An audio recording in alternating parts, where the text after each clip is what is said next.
Hello मेरे प्यारे दोस्तों, मेरे चैनल कहानियों का सिलसिला में आप सबका बहुत बहुत स्वागत है।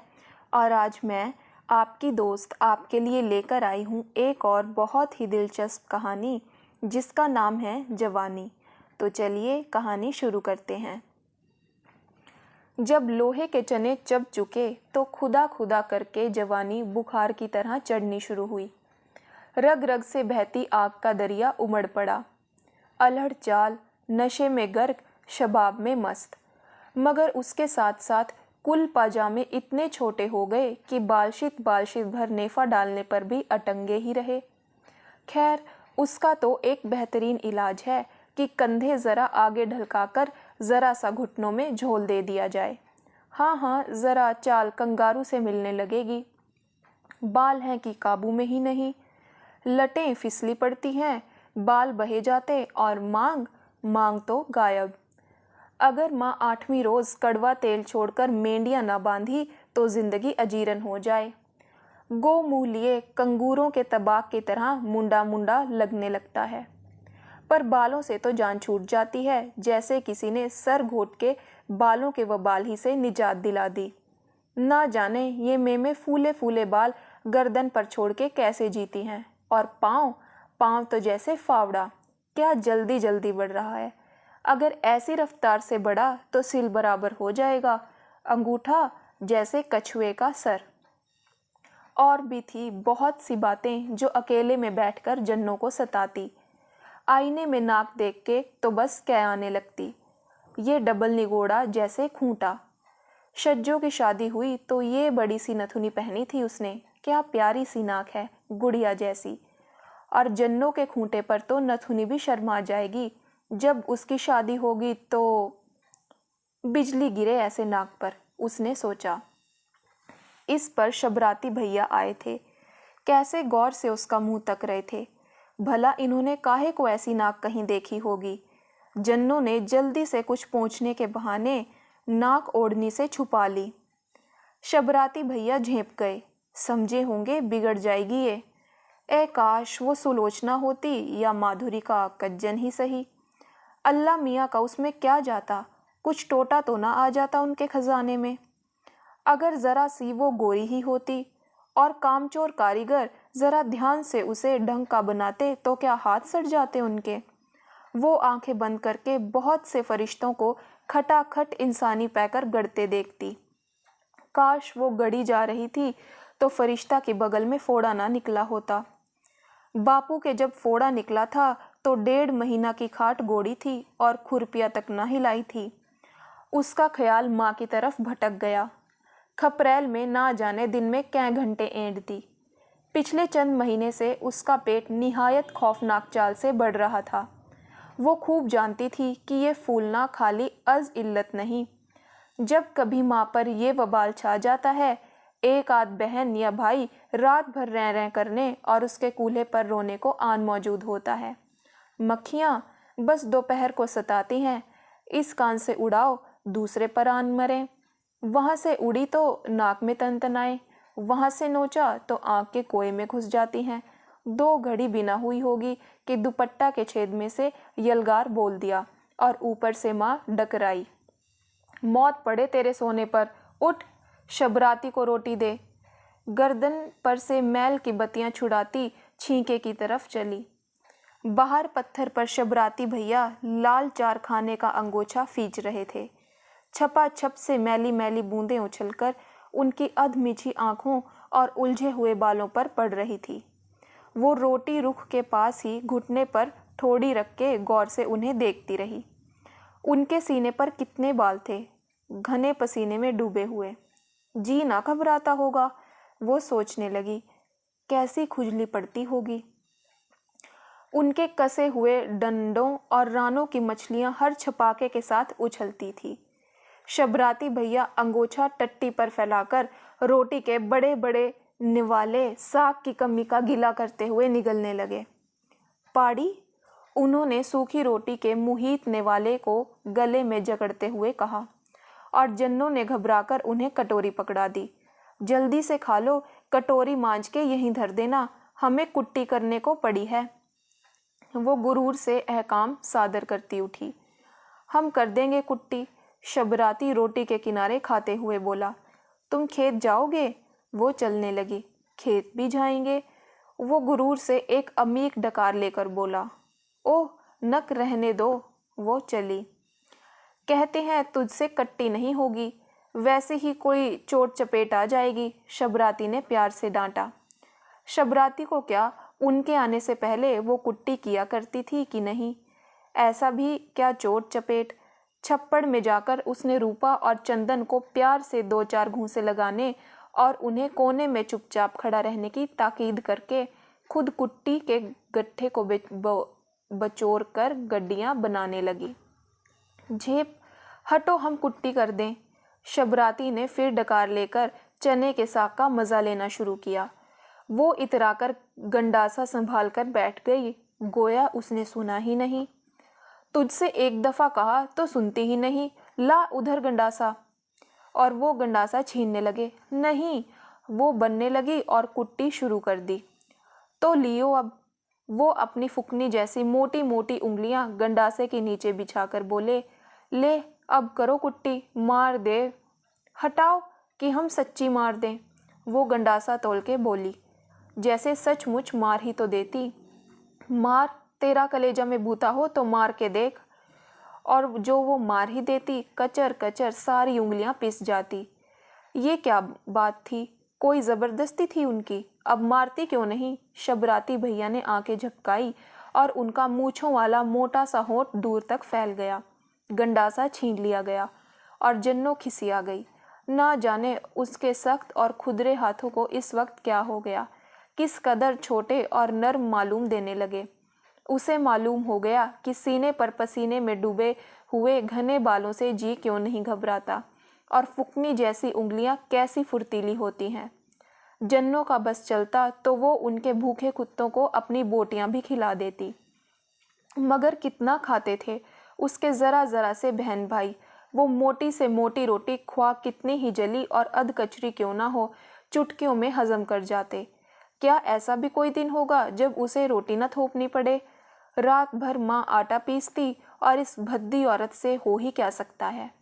साल में 365 दिन में किसी न किसी बच्चे को पेट में लिए कूल्हे पर लादे या दूध पिलाते गुजारती। माँ क्या थी, एक खजाना थी जो कम ही ना हुआ था। कितने ही कीड़े उसने नालियों में कुश्ती लड़ने और गलाजत फैलाने के लिए तैयार कर लिए थे, पर वैसे ही ढेर का ढेर रखी थी। आखिर वो दिन भी आ गया जबकि रात के ठीक 12 बजे माँ ने भैंस की तरह डकारना शुरू किया। मोहल्ले की कुल मुअज्जिज बीवियां ठीकरे और हांडियों में बदबूदार चीजें लेकर इधर से उधर दौड़ने लगी। मोटी दोहर को बछड़े की रस्सी की मदद से खपरेल के कोने में तानकर माँ लिटा दी गई। बच्चों ने मिनमिनाना शुरू किया और आने वाले से बड़ा बच्चा पछाड़े खाकर गिरने लगा। बापू ने सबको निहायत अजीब अजीब रिश्ता कायम करने की धमकी देकर कोने में ठूंस दिया और खुद माँ को निहायत पेचदार गालियां देने लगा, जिनका महफूम जन्नो किसी तरह ना समझ सकी। शबराती भैया 2-1 गालियां जुओं वगैरह को देकर भैंसों वाले छप्पर में जा पड़े, पर जन्नो की माँ की चिंगाड़ें सुनती रही। उसका कलेजा हिला जाता था। मालूम होता था कोई माँ को काटे डाल रहा है। औरत ना जाने उस पर्दे के पीछे उसके संग क्या बेजा हरकत कर रही थी। जन्नो को ऐसा मालूम हो रहा था कि जैसे माँ का सारा दुख वही उठा रही है, गोया वही चीख रही है, और एक नामालूम दुख की थकन से वाकई वो रोने लगी। सुबह को वो एक सुर्ख गोश्त के लोथड़े को गूदड़ में रखा देखकर कतई फैसला न कर सकी कि इस मुसीबत और दुख का माकूल सिला है या नहीं जो माँ ने गुज़श्ता शब झेला था। पता नहीं माँ ने दूसरी गलाजत के साथ साथ उसे चीलों के खाने के लिए कूड़े के ढेर पर रखने की बजाय उसे कलेजे से क्यों लगा रखा था। जाड़ों में भैंसों के गोबर की सड़ान बची कुची सानी की बू के दरमियान फटे हुए गूदड़ में इस सिरे से उस सिरे तक जीव ही जीव लेट जाते। फटी हुई रोई के गुट्ठल और पुरानी बोरियां जिस्म के करीब घसीटकर एक दूसरे में घुसना शुरू कर देते ताकि कुछ तो सर्दी दबे। इस बेअसर ओ सामानी में भी क्या मजाल जो बच्चे निचले बैठे। रसूलन हुंगुआ की टांग घसीटती और नत्थू मोती के कूले में काट खाता, और कुछ नहीं तो शबराती ही घसीट कर इतनी गुदगुदी करता कि सांस फूल जाती। वो तो जब माँ गालियाँ देती तब जरा सोते। रात को वो अफरा तफरी पड़ती कि किसी का सर तो किसी का पैर, किसी को अपने जिस्म का होश न रहता, पैर कहीं तो सर कहीं। बाज वक्त अपना जिस्म पहचानना दुश्वार हो जाता। रात को किसी की लात या घूंसे से चोट खाकर वैसे ही इतने जिस्मों की बदबू से उकताकर अगर कोई बच्चा चूं भी करता तो माँ डायन की तरह आंखें निकालकर चीखती और फरियादी बिसूर कर रह जाता।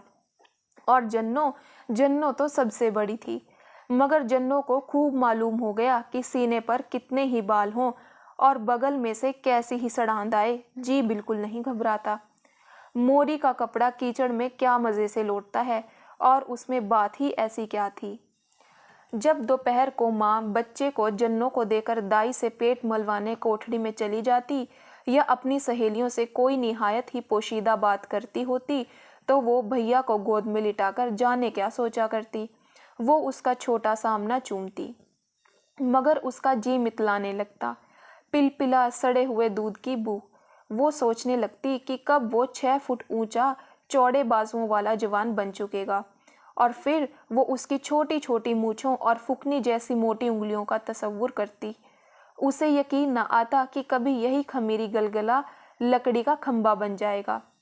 कुएं पर नहाते हुए नीम बहराना गुंडों को देखकर वो अपने अधमरे भाइयों पर तरस खाने लगती। काश यही बढ़ जाए। इतना खाते हैं, फिर कचरिया सा पेट फूल जाता है, और वो भी सुबह को खाली। मुहर्रम पर शबराती भैया अपने घर चले गए।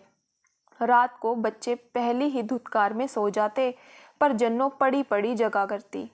वो सरक सरक के किसी बच्चे से बेख्तियार होकर लिपट जाती। शबराती भैया कब आएंगे अम्मा? उसने एक दिन पूछा माँ से। बैसाख में उसका ब्याह है, अब वो ससुराल ही में रहेगा। माँ गेहूं फटकती हुई बोली। अरे, उसे किस कदर हैरत हुई। घसीटे चाचा के ब्याह में बस क्या बताया जाए, क्या मज़ा आया था।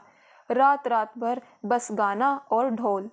सुर्ख टोल की दुपट्टिया वो किस शान से 8 दिन तक ओढ़े फिरी थी। जभी तो शबराती भैया ने उसके क्या जोर से चुटकी भर ली थी। वो घंटों रोई थी। वो फिर सोचने लगी कि ब्याह में वो कौन सा कुर्ता पहनेगी। लाल ओढ़नी तो वैसी धरी थी, फिर ब्याह तो अभी दूर था, पर ना जाने उसे क्या हो गया था।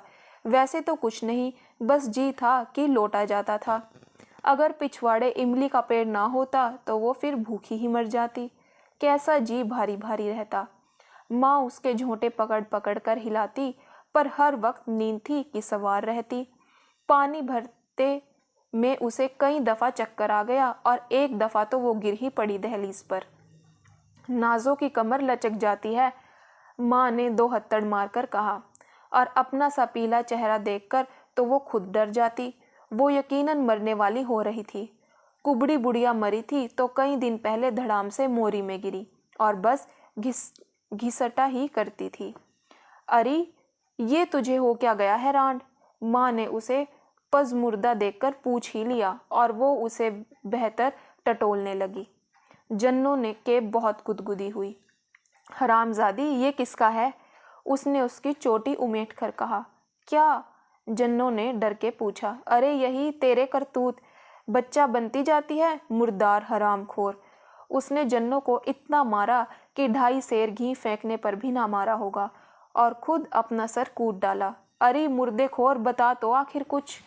वो थककर जन्नों को फिर पीटने लगी, और फिर उसने ना जाने क्या क्या पूछ डाला। वहाँ था ही क्या।